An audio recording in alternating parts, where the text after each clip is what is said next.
इस खास एक्सप्लेनर में आपका स्वागत है। चलिए सीधे 15 अगस्त 1971 की उस तनावपूर्ण आधी रात में चलते हैं। पूर्वी पाकिस्तान, जिसे आज हम बांग्लादेश के नाम से जानते हैं, वहां का चटगांव बंदरगाह एकदम गहरी नींद में है। वहां की सेना अपने स्वतंत्रता दिवस के जश्न की तैयारी कर रही है और उन्हें जरा भी अंदाजा नहीं है कि कुछ ही देर में उनके साथ क्या होने वाला है। रात का ठीक 1 बजा है। ये बंदरगाह कोई मामूली जगह नहीं थी, बल्कि पूरी तरह से सुरक्षित था। पानी को चीरती हुई सर्च लाइट्स, घूमते हुए रडार और चप्पे चप्पे पर मशीन गन ताने पहरेदार तैनात थे।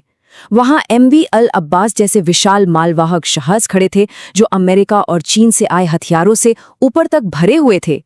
लेकिन तभी अचानक, बिना किसी वार्निंग के, ये विशाल जहाज रहस्यमयी तरीके से फटने लगे और पानी में डूबने लगे। और हैरानी की बात देखिए, आसमान में कोई फाइटर जेट नहीं था और पानी के नीचे कोई पनडुब्बी नहीं थी। तो यहाँ एक बहुत बड़ा सवाल उठता है, एक अदृश्य दुश्मन ने बिना एक भी गोली चलाए इतने सुरक्षित और अभेद्य बंदरगाह को नष्ट कैसे कर दिया? रडार और सोनार को कैसे चकमा दिया गया? हमारी आज की इस चर्चा में हम इसी रहस्य को सुलझाएंगे और इतिहास के उस खामोश युद्ध को समझेंगे जिसे ऑपरेशन जैकपॉट कहा जाता है। इस कहानी को समझने के लिए हमें थोड़ा पीछे जाना होगा।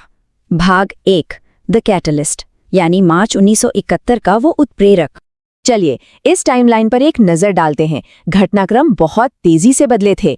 मार्च 1971 में ऑपरेशन सर्चलाइट नाम का एक बेहद सख्त सैन्य अभियान शुरू हुआ, जिससे भारी राजनीतिक उथल-पुथल मची। फिर मई आते आते एक गुप्त कैंप स्थापित किया गया। 13 अगस्त को रेडियो के जरिए कुछ स्टैंड बाय सिग्नल भेजे गए और फाइनली 14-15 अगस्त की रात को वो ऐतिहासिक कोऑर्डिनेटेड हमला हुआ। उस समय हालात सच में बेहद गंभीर थे। सीमा पार से लाखों शरणार्थी जान बचाकर भाग रहे थे। तत्कालीन प्रधानमंत्री इंदिरा गांधी और जनरल सैम मानेकशॉ के सामने एक अजीब सी दुविधा थी। अंतर्राष्ट्रीय दबाव इतना ज्यादा था कि सीधे युद्ध में उतरना मुमकिन नहीं था, लेकिन दूसरी तरफ समुद्र के रास्ते लगातार हथियार और रसद आ रही थी, जो विरोधी सेना को ताकत दे रही थी। तो कुछ भी करके इन समुद्री सप्लाई लाइन्स को काटना बहुत जरूरी था। और यहीं पर सामने आता है एक ऐसा आइडिया जो सुनने में एकदम पागलपन लगता है। नेवल इंटेलिजेंस के डायरेक्टर कैप्टन मिहिर रॉय और naval chief admiral SM Nanda ने एक ऐसा समाधान निकाला जो बेहद साहसिक था।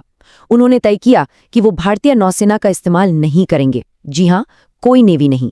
इसके बजाय वो उन आम शरणार्थियों का इस्तेमाल करेंगे जो सीमा पार करके आए थे, यानी साधारण छात्र, किसान और मछुआरे।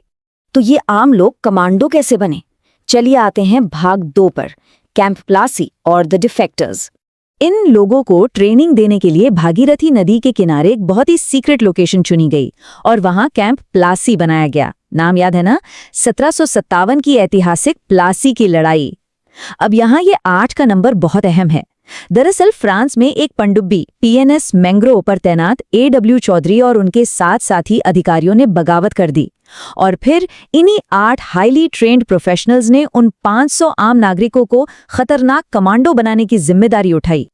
अब क्या कुछ दिन की ट्रेनिंग से आम नागरिक इतने बड़े मिशन पर जा सकते हैं? कैप्टन मिहिर रॉय का ये कोट इसका सटीक जवाब देता है। उनका मानना था कि इन नागरिकों के पास किसी भी फॉर्मल मिलिट्री डिसिप्लिन से कहीं ज्यादा शक्तिशाली एक हथियार था, और वो थी बदले की आग। उनका जज्बा ही उनकी सबसे बड़ी ताकत थी। भाग 3, मौत की मशीन, लिम्पिट माइंस। आइए उस तकनीक को समझते हैं जिसने इस नामुमकिन मिशन को मुमकिन बनाया। ये है लिम्पेट माइन। ये कोई आम बम नहीं है। ये एक भारी कछुए के आकार का ऐसा विस्फोटक होता है जिसमें अविश्वसनीय रूप से शक्तिशाली चुंबक लगे होते हैं। इसे खास तौर पर इसलिए डिजाइन किया गया है ताकि ये पानी के नीचे जहाज के लोहे के पतवार यानी हल से हमेशा के लिए चिपक जाए, और एक बार ये चिपक गया तो समझ लीजिए इसे हाथों से हटाना लगभग नामुमकिन है। जरा इस पूरी प्रोसेस की कल्पना कीजिए।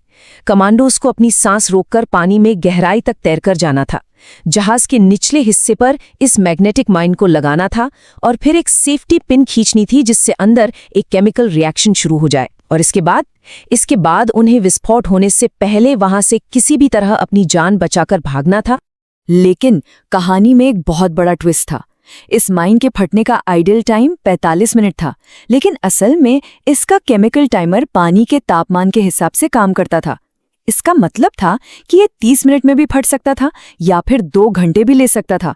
सोचिए, पानी का तापमान थोड़ा भी बदला और कमांडो के पास भागने का कोई मौका नहीं। ये सच में एक सुसाइड मिशन जैसा था। भाग 4 गुप्त रेडियो सिग्नल।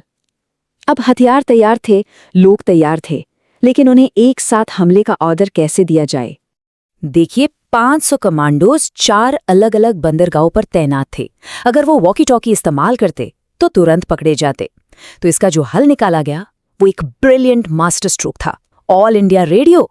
13 अगस्त को आकाशवाणी पर पंकज मलिक का एक बंगाली गीत बजा, आमार पुतुल आज की प्रथम जाबे শ্বশুর बाड़ी, यानी मेरी गुड़िया आज पहली बार ससुराल जाएगी। आम लोगों के लिए ये सिर्फ एक गाना था, लेकिन उन अंडरकवर कमांडोज के लिए ये स्टैंड बाय सिग्नल था कि एक्शन का वक्त आ गया है। और फिर ठीक अगले दिन 14 अगस्त को रेडियो पर एक और गीत गूंजा, आमी तुम्हारी जो तो सुने छिलेम गान, जिसका मतलब है मैंने तुम्हें जितने भी गीत सुनाए ये फाइनल अटैक सिग्नल था। इसका सीधा मतलब था कि मछुआरों के वेश में छिपे उन कमांडोज को आज रात ही हमला करना है। रडार या दुश्मन के इंटेलिजेंस को भनक तक नहीं लगी कि गानों के जरिए इतना बड़ा संदेश दिया जा चुका है। और इसी के साथ हम आते हैं भाग 5 पर, हमले की रात, वो रात जिसने सब कुछ बदल दिया। 14 और 15 अगस्त की वो घनी मानसूनी रात। A.W. चौधरी के नेतृत्व में कमांडोज पानी में उतर चुके थे। उन्होंने ठंड से बचने के लिए अपने शरीर पर गाढ़ा ग्रीस मल रखा था। वो पानी की सतह के ठीक नीचे थे और सिर्फ एक पतली रबर ट्यूब के जरिए सांस ले रहे थे। ऊपर गश्ती नौकाएं घूम रही थीं, सर्च लाइट्स पानी को छान रही थीं और उन सब से बचते हुए उन्होंने एक एक बड़े जहाज के नीचे 5 से 6 माइंस लगा दी। ये किसी थ्रिलर फिल्म से कम नहीं था। अपना काम खत्म करने के बाद वो कमांडोज चुपचाप नदी के किनारे झाड़ियों में लौट आए। वो थके हुए थे, ठंड से कांप रहे थे और बस इंतजार कर रहे थे। और फिर रात के ठीक 1:45 पर एक जोरदार धमाके ने चटगांव बंदरगाह के सन्नाटे को चीर दिया और उसके बाद तो जैसे धमाकों की लाइन लग गई। इस पूरी घटना का सबसे शॉकिंग आंकड़ा है 45। जी हाँ, उस एक रात में चटगांव, मोंगला, चांदपुर और नारायणगंज के 4 बंदरगाहों पर एक साथ 45 छोटे बड़े जहाज या तो डुबो दिए गए या पूरी तरह से निष्क्रिय कर दिए गए। ये तबाही का वो स्तर था जिसकी किसी ने कल्पना भी नहीं की थी। इस हमले में लगभग 1 लाख टन बहुत ही जरूरी सैन्य सामग्री, हथियार और रसद रातों रात पानी में डूब गईं।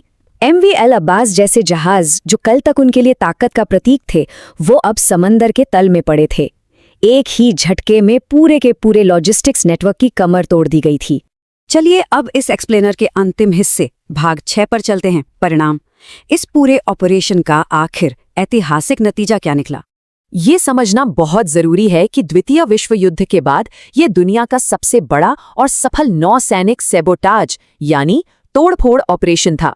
इसने न सिर्फ चटगांव बंदरगाह को ब्लॉक किया, बल्कि विरोधी सेना के मनोवैज्ञानिक मनोबल को पूरी तरह से कुचल दिया।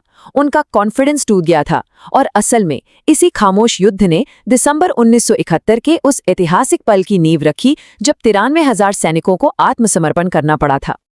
ऑपरेशन जैकपॉट हमें बताता है कि अगर इरादे मजबूत हों तो आम लोग भी इतिहास की धारा मोड़ सकते हैं। अब जरा सोचिए, क्या इतिहास के पन्नों में ऐसे और भी खामोश, दुनिया बदल देने वाले ऑपरेशंस छिपे हैं जिनके बारे में हमें आज भी कुछ नहीं पता? ये सच में सोचने वाली बात है। इस एक्सप्लेनर के साथ जुड़ने के लिए आपका बहुत बहुत धन्यवाद।